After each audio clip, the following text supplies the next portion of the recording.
Hello everyone, welcome back to our YouTube channel. Last పార్ట్లో శ్రీకృష్ణుడు అర్జునుడితో నా వివాహం వల్ల ధర్మ సంస్థాపన జరుగుతుందో లేక నీ వివాహం వల్ల జరుగుతుందో అని అంటాడు. ఆ తర్వాత ఏం జరిగిందో ఇప్పుడు తెలుసుకుందాం.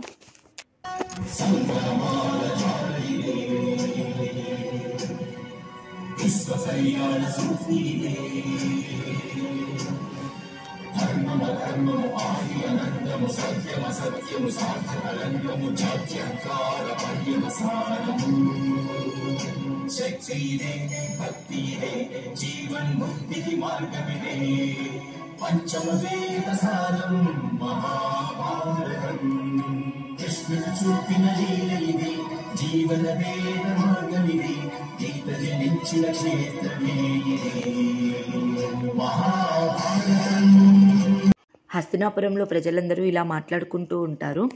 ఈ సంవత్సరం మనకు వర్షాలు బాగా పడ్డాయి, పంటలు బాగా పండాయి, దాని ప్రతిఫలం కూడా బాగా దక్కింది. హస్తినాపురం సరిహద్దులో ఒక రాక్షసుడు ఉండేవారు. ఆ రాక్షసుడి వల్ల ప్రజలు చాలా భయపడుతూ ఉండేవాళ్ళు. ఆ రాక్షసుడిని అర్జున రాకుమారుడు శాంతింపజేశాడు. ఇప్పుడు మనకు రక్షణ ఉంది, సమృద్ధి కూడా ఉంది. ఇదంతా యుధిష్ఠిరుడు యువరాజు కావడం వల్లే అనుకుంటూ ఉంటారు. ఆ తర్వాత ధర్మరాజు అటువైపు వెళ్తూ ఉండగా శకుని, దుర్యోధనుడు, దుశ్శాసనుడు తనకు ఎదురవుతారు.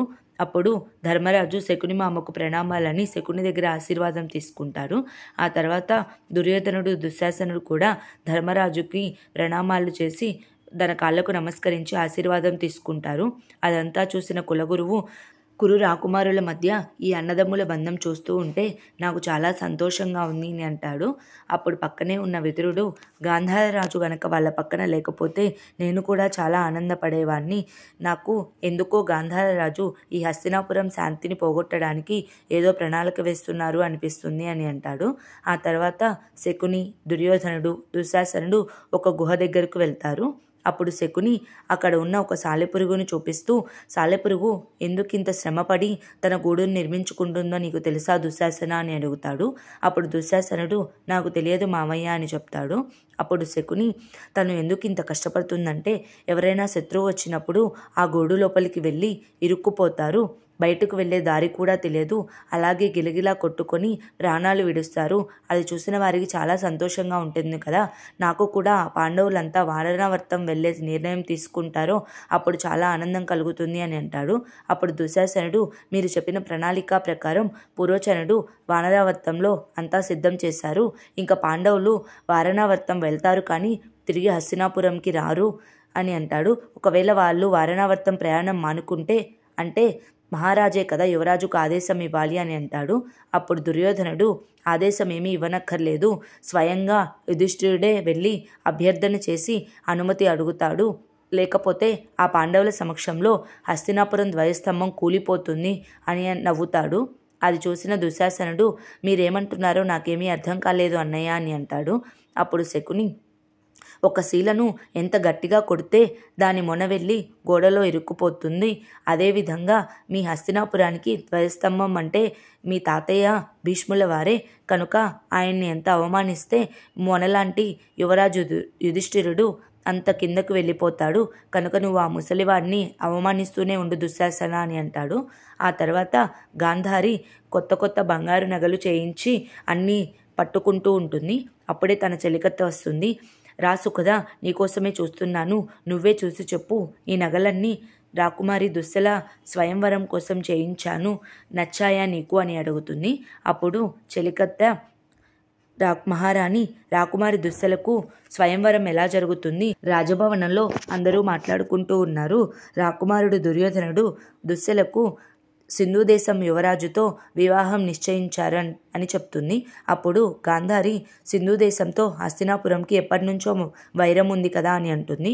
ఆ తర్వాత రాజ్యసభలో దుర్యోధనుడితో ధర్మరాజు దుశ్శల వివాహం సింధు దేశం యువరాజుతో జరగడానికి వీల్లేదు, నీవు ఎవరి అనుమతితో వివాహ ఆహ్వానం పంపావు అని అడుగుతాడు. అప్పుడు దుర్యోధనుడు నా చెల్లెలి వివాహం నా స్వంత నిర్ణయంతో నేను తీసుకుంటాను, అంతేకాని మీరెవరిని అడిగే పని లేదు అని చెప్తాడు. దానికి విదురుడు లేచి మంత్రిమండలి అందరి సమక్షంలో దుశ్శల వివాహం నిర్ణయించాలి, మనము స్వయంవరానికి కూడా కొంతమంది రాకుమారులకే వివాహ ఆహ్వానం పంపిస్తాము, ఎందుకంటే ఆ రాజ్యాలతో మన హస్తినాపురానికి స్నేహ బాంధవ్యాలు ఉండాలని అని అంటాడు. అది విన్న దుర్యోధనుడు, నాకు దుశ్శల వివాహాన్ని రాజకీయం చేయాలని లేదు మహామంత్రి అని అంటాడు. అప్పుడు భీష్ముడు లేచి, మగధ దేశంతో కానీ సింధు దేశంతో కానీ మనకి ఎలాంటి బాంధవ్యాలు ఉండకూడదు, అది రాజ్య సిద్ధాంతం దుర్యోధన అని అంటాడు. అప్పుడు దుర్యోధనుడు, రాజ్య సిద్ధాంతాలు పాటించడానికి నేనేమి యువరాజును కాదు కదా, ఇదిగో అన్నయ్య యుధిష్ఠిరుడు ఉన్నాడు కదా, తను రాజ్య సిద్ధాంతాలు పాటిస్తాడు అని అంటాడు. అప్పుడు భీష్ముడు లేచి, రాజకుమారికి ఎప్పుడైనా స్వయంవరం ద్వారానే వివాహం నిర్ణయించాలి అని అంటాడు. అప్పుడు శకుని, ఋషి వశిష్ఠుల వారి వివాహం విదర్భ రాకుమారి అయిన లోపాముద్రతో నిర్ణయించబడింది. ఎందుకంటే లోపాముద్ర ఆ విధంగానే కోరుకుంది. మరి మన దుశ్శలకు మాత్రం తనకిష్టమైన వారితో మనం ఎందుకు వివాహం చేయకూడదు? మీరు మాత్రం మీ కర్తవ్య నిర్వహణ కోసం ఒకరి ఇష్టాయిష్టాలు ఏమీ తెలుసుకోకుండా మీ ఇష్టం వచ్చిన విధంగా చేస్తారు అని అంటాడు. అది విన్న విదురుడు, గాంధార రాజా, మీ మాటలు మీరు కొంచెం అదుపులో ఉంచుకుంటే మీకే మంచిది అని అంటాడు. అప్పుడు దుర్యోధనుడు, మామయ్య ఉద్దేశం మన పితామహుల్ని అవమానించడం కాదు పినతండ్రి అని అంటాడు. ఆ తర్వాత శకుని లేచి, స్వయంగా ఒక కుటుంబాన్ని నిర్మించుకోలేని వాడికి కుటుంబంలోని ఆత్మీయతల గురించి ఏ విధంగా తెలుస్తుంది అని అంటాడు. అప్పుడు భీష్ముడు, స్వయంగా నాకంటూ ఒక కుటుంబం లేకపోవచ్చు గాంధార రాజా, కానీ నా తమ్ముడు కొడుకులను వాళ్ళ మనవలనే నా కుటుంబంగా భావిస్తాను. ఏ విధంగా అయితే రక్తం గుండె ద్వారా ప్రవహిస్తుందో, గుండె కొట్టుకోవడానికి రక్తం ఏ విధంగా అవసరమవుతుందో అదేవిధంగా నాకు కురుకుమారులకు అంతరం లేదు అని అంటాడు. అప్పుడు ధర్మరాజు, ఇంకా ఈ చర్చలు ఆపు దుర్యోధన, దుశ్శల వివాహం సింధు యువరాజుతో జరగడానికి వీల్లేదు, పితామహుల మాటలే మనకు ఔదార్యం కదా అని అంటాడు. నీకు ఔదార్యమేమో నాకు కాదు అని చెప్పి అక్కడి నుంచి వెళ్ళిపోతాడు. ఆ తర్వాత ధర్మరాజు భీష్ముడి దగ్గరకు వెళ్తాడు. పితామహ అని పిలుస్తాడు. అప్పుడు భీష్ముడు, పౌత్ర యుధిష్ఠిర, ఒకనాడు పార్వతీదేవి ఈశ్వరుడు ఆడుకుంటూ పార్వతీదేవి ఈశ్వరుడు కళ్ళు మూస్తుంది. ఆ చీకటిలో అంతా అంధకారంగా కనిపిస్తుంది. ఆ అంధకారం నుంచి అంధకుడనే రాక్షసుడు జన్మిస్తాడు. ఆ అంధకుడు ప్రజలందరినీ చాలా బాధిస్తూ ఉంటారు. అప్పుడు దేవతలందరూ ఒక సంకట పరిస్థితిలో పడతారు. అదేవిధంగా ఉంది ఇప్పుడు మన పరిస్థితి కూడా అని అంటాడు. అప్పుడు ధర్మరాజు, ఈశ్వరుడు జగత్తు కోసం నిర్ణయం తీసుకున్నాడని చెప్తాడు. అప్పుడు భీష్ముడు, ధృతరాష్ట్రుడు మాత్రం తన కొడుక్కి ఎలాంటి ఆంక్షలు విధించడు పౌత్ర అని అంటాడు. అప్పుడు ధర్మరాజు, దీనికి ఒకే ఒక ఉపాయం ఉంది, అది మీరే నిర్ణయం తీసుకోవాలి.